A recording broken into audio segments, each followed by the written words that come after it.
गरीब किसान और चतुराई। रामपुर गांव में रोहन नाम का एक गरीब किसान अपनी बूढ़ी माँ के साथ रहता था। रोहन बचपन से ही मेहनती और वफादार था। वह जो भी काम करता बड़ी मेहनत और लगन से करता था। रोहन रोज किसी न किसी के यहाँ काम करता और जो भी थोड़े बहुत पैसे मिलते उससे अपने और अपनी बूढ़ी माँ का ख्याल रखता था। रोहन एक छोटी सी झोपड़ी में रहता था। रोहन के पास इतना भी पैसा नहीं था कि वह अपनी माँ के लिए एक अच्छा सा घर ले सके। रोहन की स्थिति इतनी खराब थी कि उन्हें 2 वक्त का खाना भी नसीब नहीं हो पाता था। रोहन अपने गांव का सबसे गरीब किसान था, इसलिए लोग इनको इतना इज्जत भी नहीं देते थे। बेटा आज कुछ खाने को मिलेगा या नहीं, सुबह से कुछ भी पेट में नहीं गया। लगता है मेरी ताकत अब जवाब देने लगी है। माँ, मैं सुबह से ही गांव में इधर उधर भटक रहा हूँ। खेतों में भी गया पर मजदूरी का काम कहीं नहीं मिला। कुछ लोग तो खुद परेशान हैं। बेटा तू परेशान मत हो, भगवान सब देखता है। शायद वो हमारी परीक्षा ले रहा है। माँ, मुझे लगता है मैं तुम्हारे लिए एक अच्छा बेटा नहीं बन पाया। जब तुम बूढ़ी हो गई हो तो मैं तुम्हारा ठीक से ख्याल भी नहीं रख पाया। नहीं बेटा, ऐसा क्यों सोच रहा है? तूने मेरा कितना ध्यान रखा है, ये मुझे अच्छे से पता है। अभी बुरा समय चल रहा है, वह भी गुजर जाएगा। माँ, मैं अभी बाहर फिर से जाऊंगा, कहीं ना कहीं से इंतजाम करके लाऊंगा। रात हो रही है बेटा, अब ज्यादा मत भाग। खाली पेट मत परेशान हो, कहीं तुझे ही कुछ हो गया तो मैं कैसे जीऊंगी। माँ, आपका आशीर्वाद मेरे साथ है, मुझे कुछ नहीं होगा। तुम बस मेरे लिए दुआ करो। इतना कहकर रोहन अपने घर से बाहर निकलता है और पास ही के गांव चंदनपुर में पहुंच जाता है। मुझे तो समझ ही नहीं आ रहा है कि मेरी किस्मत कब बदलेगी, कब मैं अपनी बूढ़ी माँ के लिए अच्छा घर और खाना दे सकूंगा। चंदनपुर गांव पहुंचने के बाद रोहन एक घर का गेट खटखटाता है और हर बार वह अपने भूख की बात करता, लेकिन दुर्भाग्य से उसे हर घर से निराशा ही हाथ लगती। कोई कहता हमारे पास ही मुश्किल से खाना आता है, कोई बिना जवाब दिए दरवाजा बंद कर देता है। लोगों के ऐसे व्यवहार को देखकर रोहन की उम्मीदें टूटने लगती है। लगता है मुझे यहाँ खाने के लिए कोई कुछ नहीं दे सकता। हे ईश्वर, अब तू ही मेरी मदद कर। रोहन उदास होकर अपने घर की ओर जाने लगता है कि तभी उसकी नजर एक पुराने से घर पर पड़ती है। हो सकता है शायद यहाँ से मुझे कुछ खाने को मिल जाए। इतना कहकर सोहन उस घर के पास जाता है और आवाज लगाता है, अरे घर पर कोई है क्या? फिर उस घर में से एक साधु बाबा निकलते हैं।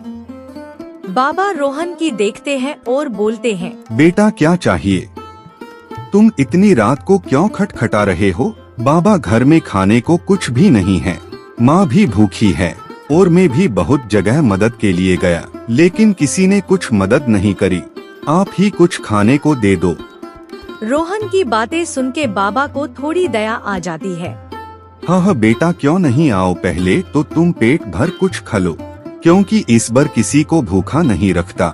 साधु बाबा रोहन को खाना दे देते हैं और रोहन भी पेट भर के खा लेते हैं। आपका बहुत बहुत धन्यवाद बाबा, आपने मुझे खाना दिया। पता नहीं मैं इस चीज का कर्ज कैसे उतार पाऊंगा। बाबा मुस्कुराते हुए बोले, बेटा जीवन में कभी हार मत मानना।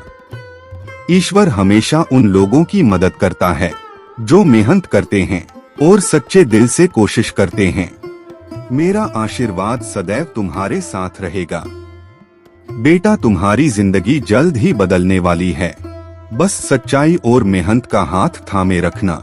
जी बाबा, जरूर, मैं आपकी बातों को हमेशा याद रखूंगा। उसके बाद साधु बाबा ने रोहन को आशीर्वाद दिया और एक छोटी सी पोटली थमाई। समय क्या है बाबा? बेटा, इसमें तुम्हारे और तुम्हारी बूढ़ी माँ के लिए खाना है। तुम इसे घर ले जाओ और अपनी माँ के साथ बैठकर खा लेना। ठीक है बाबा, आपका बहुत बहुत धन्यवाद। रोहन ने पोटली संभल के रख ली और अपने घर की ओर निकल पड़ा। माँ देखो, मैंने आज के खाने का इंतजाम कर लिया है। इसके बाद वह दोनों एक साथ बैठकर खाना खाते हैं। अगली सुबह रोहन अपने काम की तलाश में निकलता है, तो उसे आज भी कोई काम जल्दी नहीं मिलता है।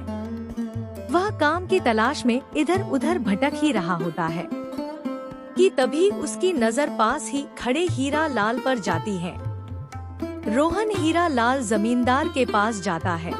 मालिक, मुझे कुछ काम दे दो, क्योंकि कल से मेरे घर में खाने के लिए बिल्कुल भी अनाज नहीं है। अगर आज भी काम नहीं मिला तो हमें आज भी भूखा रहना पड़ेगा। अरे नहीं, ऐसा नहीं होगा, क्योंकि मैं भी किसी मजदूर की तलाश में हूँ। अब तुम मुझे मिल ही चुके हो तो मेरी तलाश खत्म हो गई। मुझे अपने खेत पर काम कराना है, लेकिन मैं वही बैठकर देखूंगा कि तुम ठीक से काम कर रहे हो या नहीं। ठीक है मालिक, आप मेरे साथ वहीं पर रहना। इसके बाद रोहन हीरा लाल के खेत में चला जाता है और पूरी लगन से काम करता है और हीरा लाल पास ही के खेत में बैठ जाता है। रोहन दिन भर खेत में काम करता है और उसके बाद उसकी पूरी मजदूरी हीरा लाल उसे शाम को दे देता है। रोहन, मुझे तुम्हारा काम पसंद आया। अगर चाहो तो तुम कल भी आकर यहाँ काम कर सकते हो। जी मालिक, क्यों नहीं। इसके बाद रोहन अपने घर जाता है और उस दिन का राशन भी खरीद कर ले आता है। माँ देखो, भगवान ने हमारी सुन ली, आज मुझे काम मिल गया। और ये देखो, आज की मजदूरी भी लेकर आया हूँ। अब हमारे भूखे सोने के दिन खत्म हुए। बेटा, यह तो बहुत अच्छी खबर है। तूने इतनी मेहनत की, आखिर आज उसका फल मिला। फिर उसकी बूढ़ी माँ खाना बनाती है। दोनों बैठकर खाना खा लेते हैं। इसी तरह कुछ दिन बीत जाते हैं। एक दिन रोहन हीरा लाल के खेत में काम कर ही रहा होता है कि वह देखता है कि हीरा लाल उदास मन से एक पेड़ के नीचे बैठा हुआ है। मालिक, आज आप इतना उदास क्यों हैं? क्या हुआ, कोई गंभीर बात है क्या? रोहन, मेरे गांव के 2 जमींदार भाइयों ने मेरी पुश्तैनी जमीन हड़प ली है। वह जमीन मेरे लिए बहुत कीमती है। मालिक, मेरे एक योजना है जिससे आपकी जमीन आपको वापस मिल सकती है। अच्छा, तो तुम कल से ही इस काम में लग जाओ। फिर रोहन अगले ही दिन दोनों जमींदार भाइयों के पास जाता है और उनसे काम मांगता है और किस्मत से वह लोग उसे काम पर रख लेते हैं। फिर सारा दिन काम करने के बाद रोहन रात को खेत में एक संदूक रख देता है और वहाँ दूसरी ओर सेठ संदूक चोरी की खबर लिखवा देता है। फिर अगले दिन संदूक उनके खेत पर देखते ही राजा उन दोनों भाइयों को सजा दिलवाने लगते हैं कि तभी दोनों भाई माफी मांगकर सारी गलती मान लेते हैं।